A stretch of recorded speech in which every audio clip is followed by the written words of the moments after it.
Feels really good, nice and warm going down. So we all have curiosity, and we all should be curious. When you are curious, you can conquer it all. I was so curious about, who am I? Who am I really? No, I know who raised me. I know what kind of foods I like. I know where I think I want to go. But we all need to take the time and think. None of it had to do with our choice. Clearly and obviously, your parents dictated until you became a certain age. When you got to a certain age, society dictated. Once you have moved on and we think that we are left to our own devices, friends, co-workers, they start to dictate who you should be, who you are, who you should like, who you should not like. I don't know, something in me, I just wasn't comfortable with that.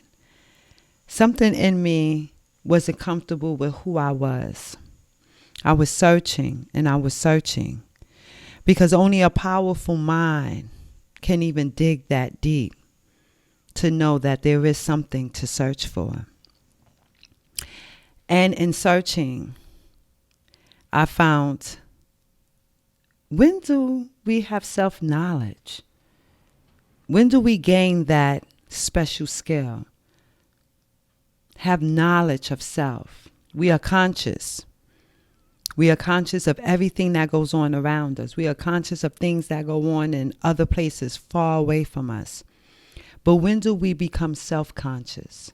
And that word self-conscious, I realize, is used as a negative. Whenever there's something about ourselves that we don't like, we say, oh, I'm self-conscious of that, as if it's a negative. But it's really not a negative. It's really a positive, because you are acknowledging something about yourself. But if we was to take that whole concept of self-knowledge, not just for a negative or acknowledging a negative feature or a negative thing about ourselves, if we were to take it and construct a whole understanding of who we are, the only thing that can grow and come from that is to become the better version of ourselves.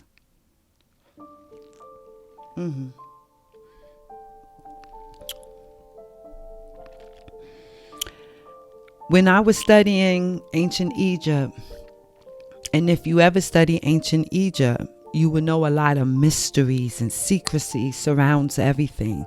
Their ideology, their studying, their own learning, their own society. But once you dig deep down into that knowledge, you will realize that there is no mystery, that there is no secret society. The only thing that is kept from us is us, who we are, who we truly are deep down inside. And I never imagined that studying a place and a people would circumvent and come back to learning and studying who I am. In my previous video, my introduction video, that should be somewhere up here. Click on that so you can see what this channel is all about.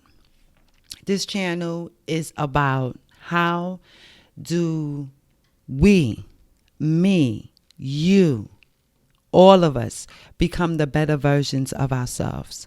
Because if we don't, there is no hope. If we still move the way we are moving, there is no hope. One of the 5 processes that I talked about in the introduction video, which also will be posted at the end of this video, so I hope you stay tuned. I talked about the first stage, which was achieving self-acknowledgement. As I stated, we give acknowledgement to everything under the sun except for us. But one thing I learned about self-acknowledgement, having and acquiring self-acknowledgement is the hardest thing you can do, because you cannot lie about who you are. You cannot deceive yourself into who you think you are. You have to come face to face with who you are. And there is no outside help. There is no counseling. There is no therapist. There is nobody that knows you better than you. And you have to attain that kind of knowledge by yourself. And that is exactly what I did. Searching and trying to find acknowledgement in myself. I realized through studying ancient Egypt is to know thyself is the highest knowledge one can obtain. Throughout the temples of Luxor in Egypt, there's a phrase that's over an entranceway that states, know thyself. And I used to always wonder, what are they talking about? How much could we know about ourselves that we don't already know? Little did I know, the joke was on me. A proverb that sounds so familiar to us all. We think it comes from one place, but it actually comes from ancient Egypt. It states, the kingdom of heaven is within you, and whosoever shall know himself shall find it. What is that kingdom?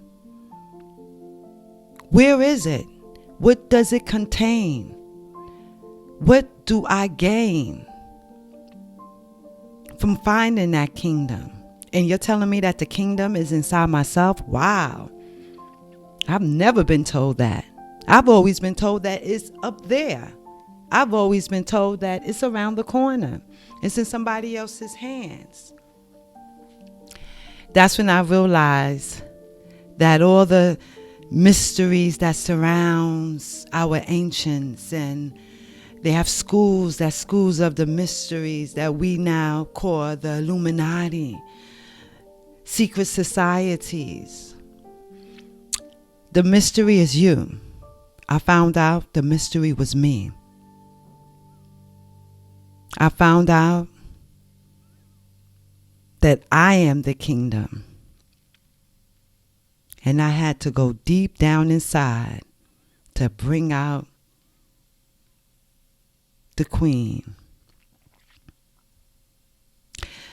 The hardest thing to do is to come face to face with your demons. Demons that you brought on yourself and demons that someone placed on you.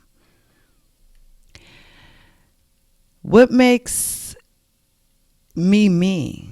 What makes you you?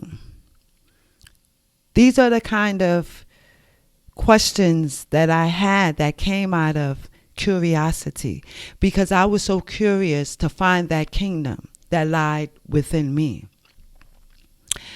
I wanted to know, what makes me me? What are my triggers? What really are my triggers? What really are my dislikes for my likes? What is my tolerance levels? The evil and the good that lies within. Where is it? How do I place it?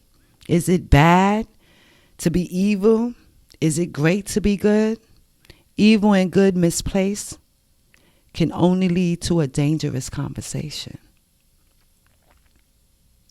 Evil and good misplaced can always lead to a dangerous situation. I wanted to know more about me. What are my intensity of emotions?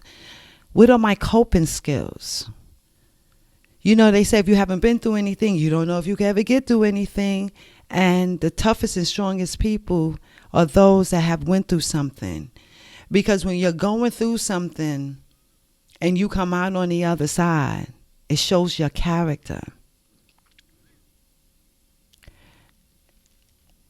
I wanted to know what really made me sad.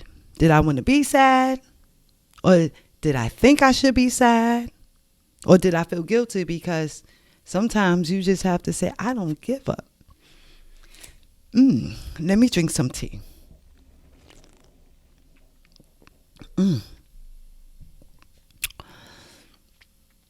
I wanted to know, am I capable of truly loving someone? And that someone is not someone else. That someone is me.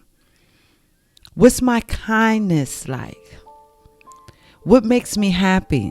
What is happiness? How do I define happiness?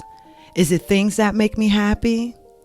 Is it just a state of being that makes me happy?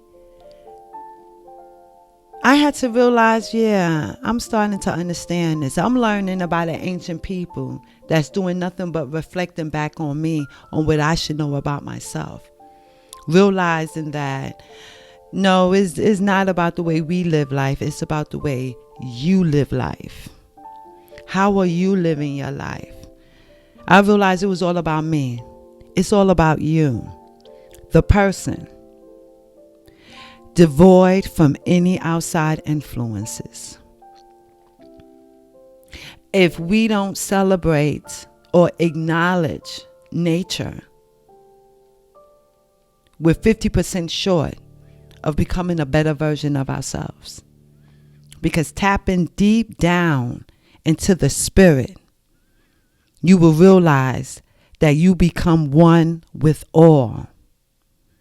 When you are talking to someone, you are really talking back to yourself. When we look up in the sky and we see day after day, it changes. That's me. I change every day, every second of the day sometimes. Nature is the key to bringing out the kingdom that lies within. So for me, story time, for me, I just became tired of being tired. So what I did was, I just started to look within. Let me drink a tea to that.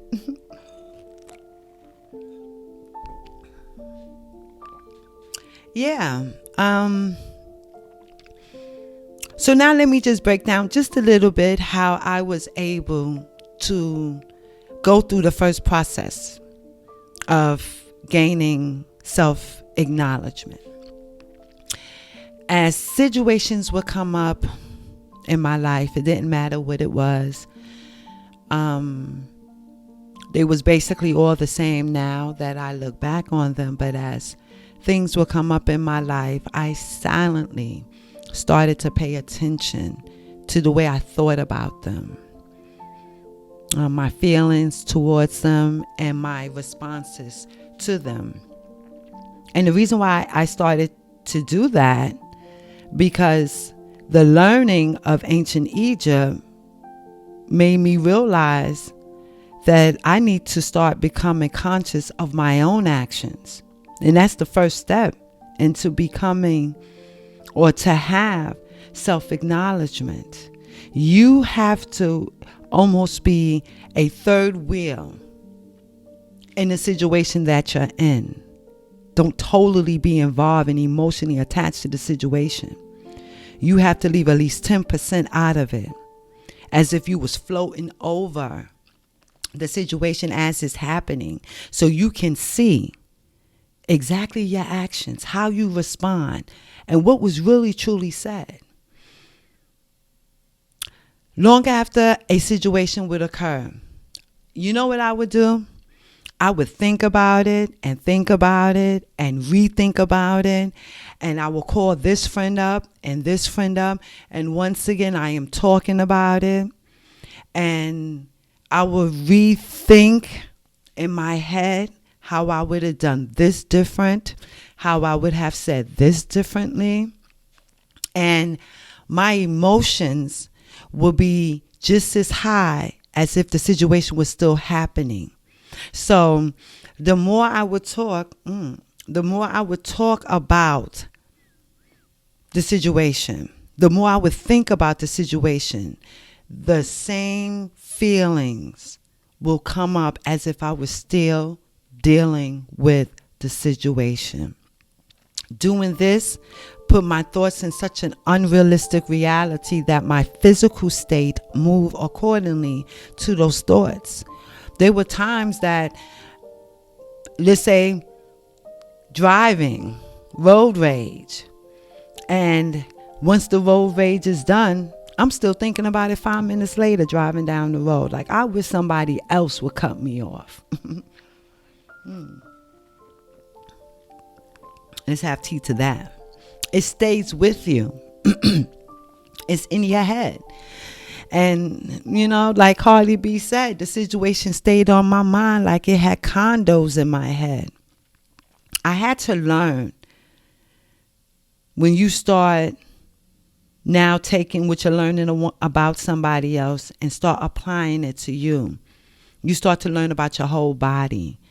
And it wasn't until I realized that the mind is like a computer. We are downloading information every second of the day. Our minds set the construct for the computers that we are using today. It downloads all information, and thinking sends out the projections of the thoughts. The mind can easily be manipulated because of its sponge-like property. It absorbs whatever it takes in. Just look around. Advertisement is everywhere because if we see it enough, we think we need it. If it's talked about enough, we believe it. Let me drink a tea to that.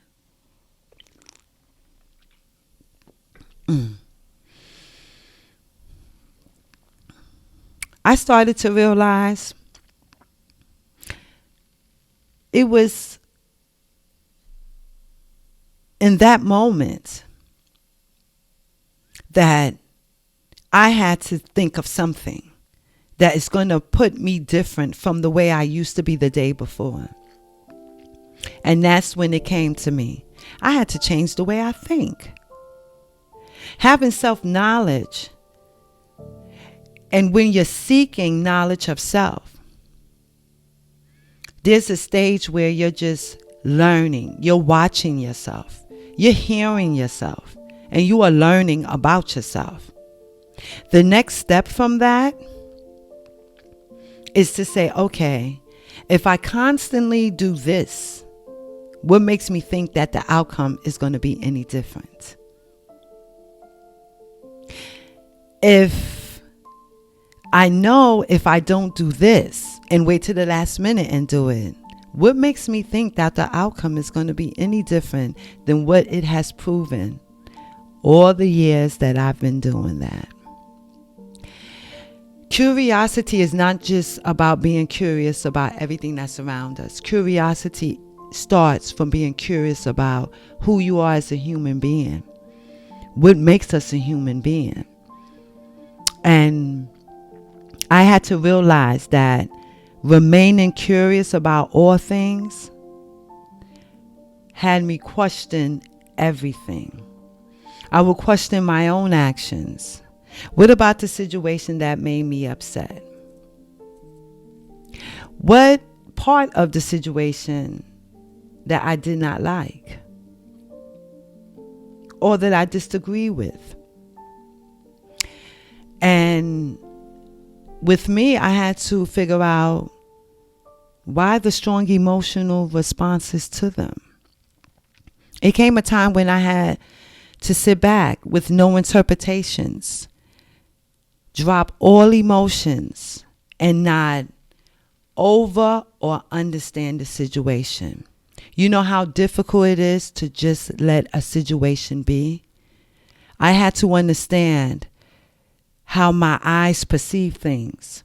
I had to understand how my ears listen to what's being said. And I had to learn how I comprehended what was going on. They always say, it depends on your vantage point.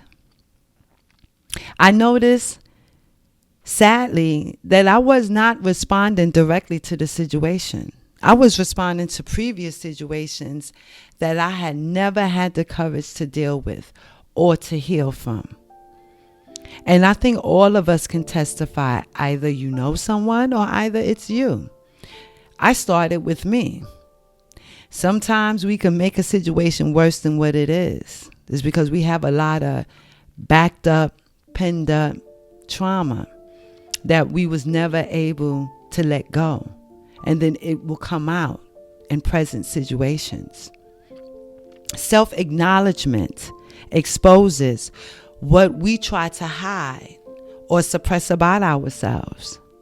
Knowing that there's no reason to try to hide or suppress anything about ourselves, because every single one of us is dealing with some kind of pain. Every single one of us is dealing with some kind of neglect, disappointment, feelings of unworthiness because of past trauma. And please don't get it confused. Trauma is not something traumatic that has to happen. Trauma, to me, represents your body emotional reaction towards a situation. And if you're having heavy emotional reaction towards a situation, that's trauma. And past trauma not addressed will always trigger negative responses to present situations. And it will blow the present situation way out of proportion and make it worse than what it really is. I realized that I was functioning with my pain body, operating and moving in survival mode. Survival mode is something that I'm going to talk about in my next video. So far, if you're liking what you're hearing and you're curious about what survival mode is, and I compare it to creation mode, make sure you subscribe to this channel. But survival mode is, I thought I was happy, but I didn't realize getting up every morning, going to a job that I did not like, being around people and smiling with people that normally I would never do if I had the choice. But you have to do what you have to do to what? Make ends meet. And that is living in survival mode. Just moving and operating just enough for you to survive. And that's not the mode we was meant to live in. I think we should drink some tea for that.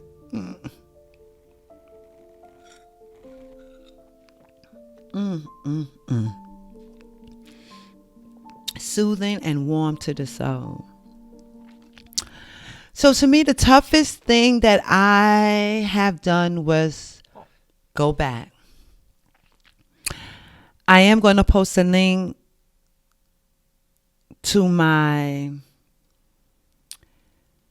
video that explains a lot more about going back to the beginning, to the source that generated the pain that we are still suffering from. So what I had to do was I had to bring up every trauma that I had ever experienced. And I had to remember it as if it happened yesterday. And to me, that is the only way to achieve self-acknowledgement. I am acknowledging what has happened, what I have done to other people and what other people have done to me.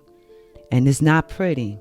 There were many nights spent in the bathroom, on the floor, crying until no more tears will come out. Let's drink some tea to that.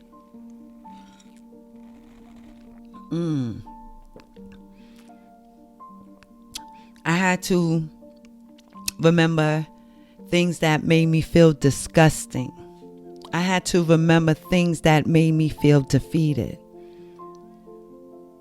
And the reason why, because I had no control over what happened. I had to remember times where I felt unworthy. I had to remember also the pain that I caused on somebody else. I had to remember how I made somebody else feel unworthy. I had to remember how I made somebody else feel disgusting and defeated by my actions. But like Usher said, you got to make it burn.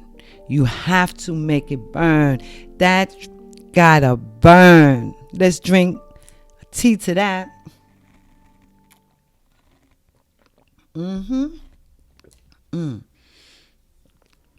You have to make it burn, because burning symbolizes that it's coming up out of you. Just like the sage. The sage has to burn. That's why you see in the smoke, because it has to release that energy. And once it's released, it would attract itself to people who are seeking that release. And I hope all of you are enjoying this video. And I hope all of you are getting something out of this video. And if you are, make sure to click that like button. Also, make sure to subscribe so you can be notified of future videos, because Lord knows I don't know when I'm going to make another one. So it took me about 2 years before I was able to think about my situation.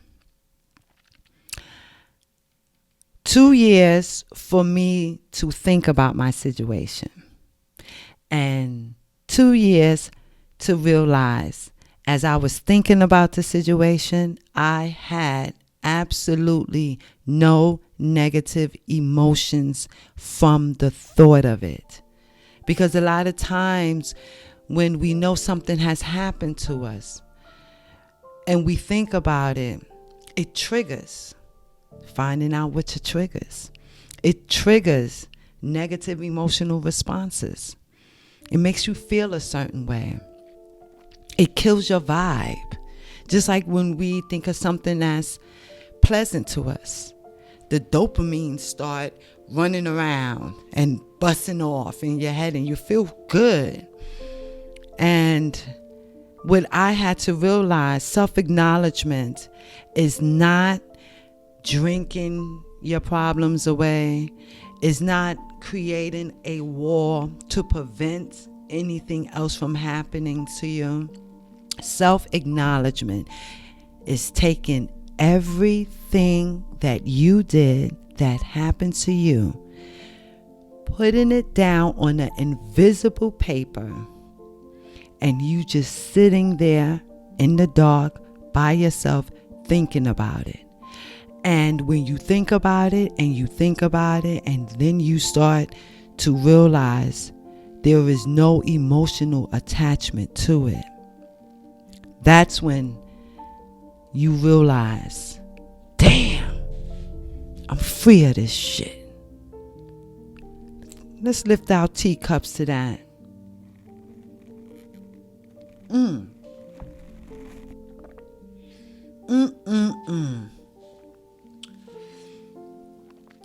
2 years, probably a little bit more than 2 years, but 2 years, me thinking about everything that I did.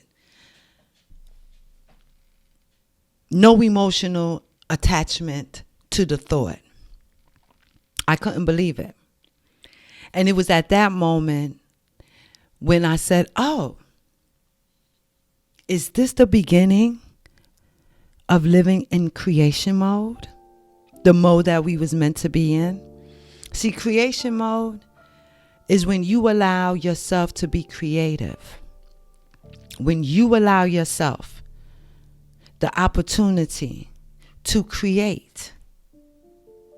And you cannot create when me is bottled down with so much negative emotions. The only thing that we would create, if we do create something, would be all negative. And, you know, like everybody else, when COVID hit and we was all put down, that's the time that I really looked into myself and said, you know what? I need to know more of who I am, and I need to start to change the way I'm doing things, the way I am operating, how I think about things, how I perceive things, because I'm not satisfied where I'm at in life. And when I mean I'm not satisfied from where I'm at in life, it's not a job, it's not a career, it's in a mind state. And I wasn't happy with my mind state that I was in. And for me, it was very difficult because now I'm learning about our ancient history. And I don't understand, I couldn't understand how great and mighty nation have descendants that are slowly breaking and tearing it down. How do we come to this point? We have to pick ourselves up. And the only way to do that is just to know you. You're not going to like everything that comes out. You're going to be embarrassed about a lot of things that come out. But when you and you alone bring that out of you, the freedom that you will feel is priceless. My trauma now is the source of my healing because I have knowledge of self. And having knowledge of self brought me closest to the truth about who I am. And I'm proud that I healed myself. Because when you're self-sufficient, you will never let anything distract you from not being self-sufficient. You see, when you need to go to somebody, which is always good, but when you rely on something or someone to provide for you, the moment you're left alone, you're going to fall back to that other person because you're going to need them to do what they did before. But when you do it on your own, there's a freedom that comes with that. I don't even know how to describe that freedom. But I promise you, self-healing, you will experience more freedom than you do walking around here, out here in these streets. What will also happen, which happened to me, it calmed me completely down. It makes you humble. It makes you sit back and say, what? Let me drink some tea to that.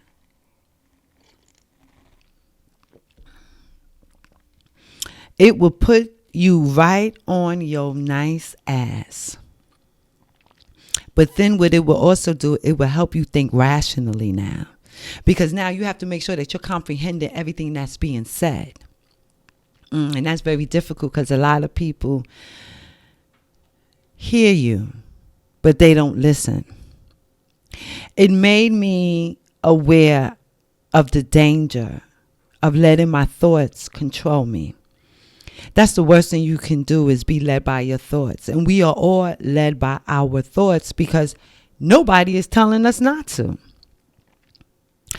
But when you have self-acknowledgement, when you know how far you can go with a situation and how you can pull back, your thoughts won't control you anymore. You will now control your thoughts. And that is the stage that I have come to. My thoughts do not control me. I control my thoughts. And it's very difficult because constantly you have to tell yourself, no, I'm not. I'm not going there. No, I'm not. It could be anything. Any thought that would come to your mind that's negative, you got to cut it off. You are the good and evil that's against you. And you have to fight you in order for you to prevail. The only enemy and the only friend that you have is you. Self-acknowledgement. You have to acknowledge you're good and you're bad. Once you obtain that, these imaginary walls that we like to put up around us, we put imaginary walls up because we're trying to protect ourselves from not being hurt. But clearly you are putting that responsibility in somebody else's hands. Because what you're saying is, I'm not sure if I'm going to make the best decision with dealing with this person or this situation. So I'm just going to put up a wall just in case I go over here or I go over there. Then if somebody bumps into me, then the wall is so thick I'm not going to feel it. No, the imaginary walls come down because I have knowledge. I have all the knowledge about me that I need to make the best possible decision for me. So, know thyself. Back to that. What were they telling us? I believe, as my study in ancient Egypt, I think the ancients understood that life cannot reproduce itself successfully if the understanding of self is not there. Knowing who I am, I had to acknowledge trauma that lied deep within me, that triggered the pain and caused me to transfer that pain onto the next person. Once I was free of it,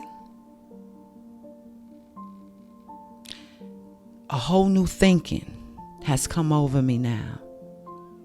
And that's just the first process that I had to go to take one leap forward for mankind and for myself, becoming the better version of myself. So, the next chapter to Dangerous Conversation, we move on to step 2. And step 2 is taking ownership. Once you have self-acknowledgement, acknowledging yourself, the good, the bad, the ugly, the pretty, the sweet, the sour. Once you have done all of that, now it's time to move on to taking ownership. Ownership is very easy. There's no such thing as a loss. But everything is a lesson. And once you decide to take ownership, you take that L. Not a loss, but a lesson. And I believe with all of us, self-realization is the greatest service that we can give to this world. We live here on this earth. And this earth provides everything that we need to maintain. And if we don't give back to it, it's going to eat us alive. So, let's go through this journey together. And always understanding that there's only one of you. There's one of me. There's only one universe, one love, and one consciousness. See you on the other side.